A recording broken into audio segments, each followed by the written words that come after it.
Yang terakhir di KPU, saya bulan Januari ke Singapura karena ada kebocoran data. Ini tak buka saja. 01 sudah membuat angka 57%. Allah itu maha segalanya. Skenario di balik hoax server KPU.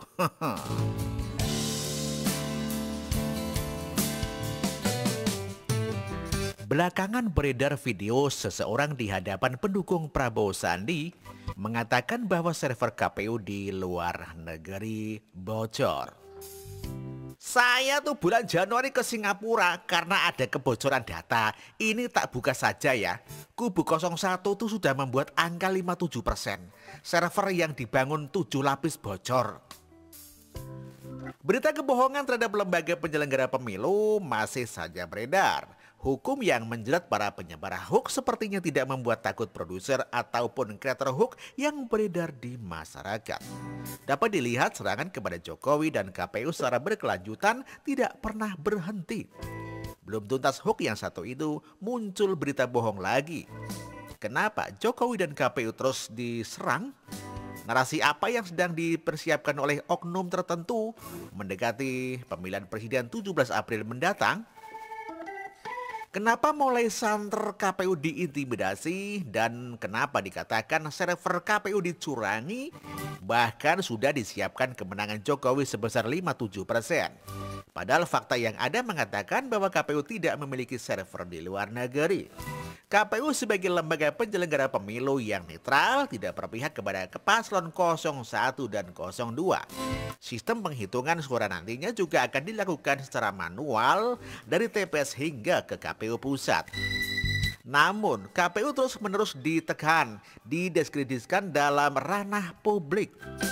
Setiap berita bohong terkait KPU selalu dikaitkan dengan keperpihakan KPU terhadap Jokowi. Maka sudah dapat dipastikan bahwa kemunculan berita bohong terkait server KPU yang disetting untuk kemenangan Jokowi merupakan perbuatan dari pendukung oposisi. Menurut saya, tidak kebetulan Amin Rais menyerukan people power dengan mengatakan jika hasil KPU curang, dia akan mengerahkan massa.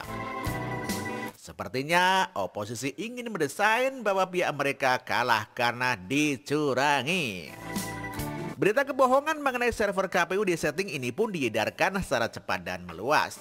Mungkin pihak oposisi merasa terdesak karena tinggal menghitung hari menuju pemilu, sehingga mereka bergerilya menyebarkan berita bohong. Bahkan dari data yang ada, penyebar paling banyak berasal dari akun-akun bodong alias akun yang tidak asli. Akun-akun palsu ini tentunya sengaja dibuat untuk membantu perluasan berita bohong secara masif. Pihak oposisi sangat memahami bahwa kampanye melalui media sosial sangat efektif, sehingga terciptalah cara seperti ini. Namun disayangkan, kampanye yang dilakukan adalah kampanye hitam yang dapat merusak citra demokrasi di Indonesia.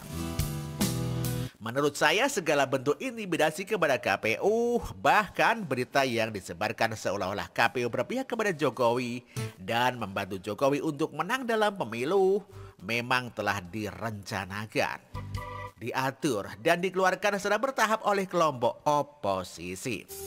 Taktik ini digunakan sudah pasti untuk meyakinkan masyarakat bahwa Jokowi melakukan kecurangan dan apabila Jokowi meraih suara tertinggi, oposisi ingin meyakinkan publik bahwa Jokowi Ma'ruf Amin menang secara tidak adil karena mendapatkan dukungan dari badan penyelenggara pemilu sendiri.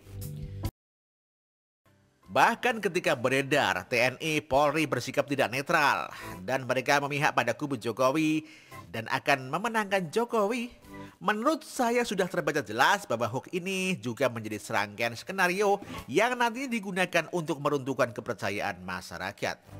Para penyebar hoax ini ingin masyarakat mempercayai bahwa para aparat penegak hukum dan badan penyelenggara pemilu tidak independen. Karakter pendukung oposisi menunjukkan sikap menekan dan menciptakan suasana yang menakutkan bagi pesta demokrasi Indonesia. Bukan hanya KPU, namun pendukung Jokowi pun mendapatkan sikap intimidasi. Hal ini tampak dari pengeroyokan yang dilakukan pendukung Prabowo Sandi ketika melihat orang lain menggunakan kaos Jokowi. Pihak mereka menunjukkan adanya sikap intolerir terhadap perbedaan. Bagaimana Indonesia bisa maju dan damai jika berbeda itu dilarang? Pengeroyokan terjadi karena berbeda pilihan. Bagaimana jika nantinya Prabowo Sandi berkuasa dan mereka memiliki taring untuk menghilangkan jejak orang lain yang berbeda agama, berbeda suku, dan mereka berbeda pandangan dan pendapat dengan mereka? Kebebasan rakyat Indonesia sudah pasti akan terampas. Para pendukung oposisi yang membuat skenario kebohongan dan melakukan intimidasi ini sudah dapat ditebak bahwa mereka ingin memastikan masyarakat memiliki keraguan pada cara kerja aparat hukum, pemerintahan, dan KPU. Mereka ingin menakuti warga yang memberikan dukungan kepada Jokowi. Jika tiba saatnya penyelenggara pemilu dan hasil menyatakan bahwa Jokowi menang atas Prabowo, dapat dipastikan langkah selanjutnya para pembuat hoaks akan mulai menyerukan kecurangan. Mereka berharap masyarakat dapat terprovokasi dan mulailah mereka akan mengerahkan people power untuk merusak pemilu dan demokrasi di Indonesia. Tujuannya hanya satu, untuk mengusung pimpinan mereka pada kekuasaan sebagai orang berkuasa nomor 1 dan 2 di Indonesia.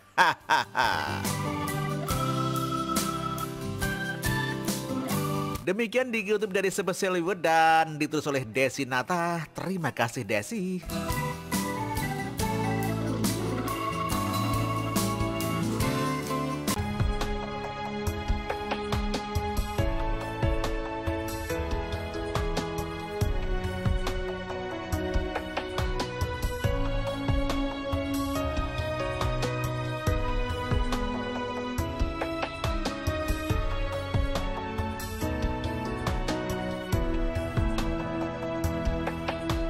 Bersih, jujur dan merakyat, berbuat demi masa depan kami. Sosok pemimpin tegas pemberani.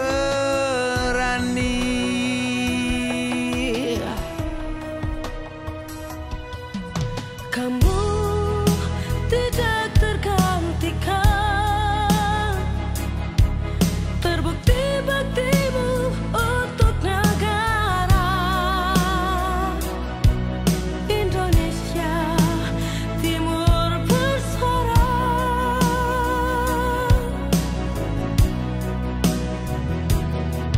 Siang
Pilih Jokowi, Indonesia Jaya. Indonesia.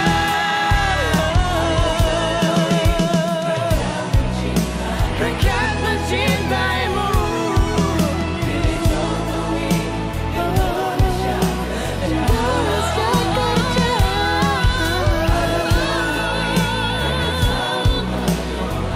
Rakyat selalu berdoa.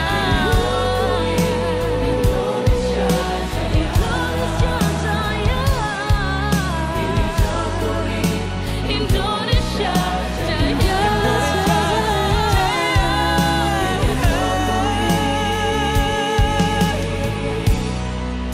Dua periode.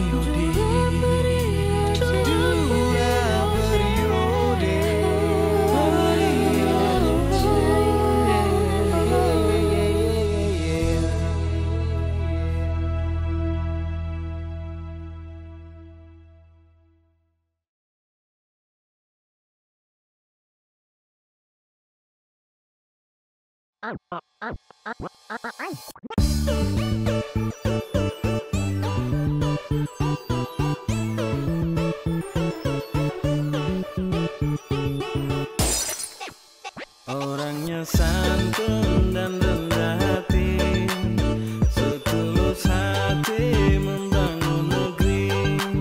Dengan berani dia berantas korupsi, ya koruptor jadi gigit jari. Ada yang nyinyir tak pakai data, bikin lagu yang isinya fitnah. Tapi dia kerja dan terus bekerja demi kemajuan negeri ini. Dan kini rakyat siap berdiri, dukung pemimpin yang berprestasi. Karena semua telah menikmati di bawah pimpinan Bapak Jokowi. Dan kini rakyat siap berdiri, dukung pemimpin yang berprestasi. Karena semua telah menikmati di bawah pimpinan Bapak Jokowi.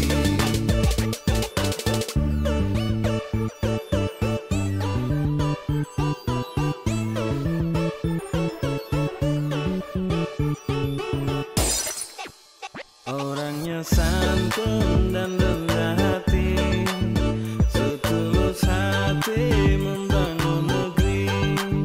Dengan berani dia berantas korupsi, ya koruptor jadi gigit jari.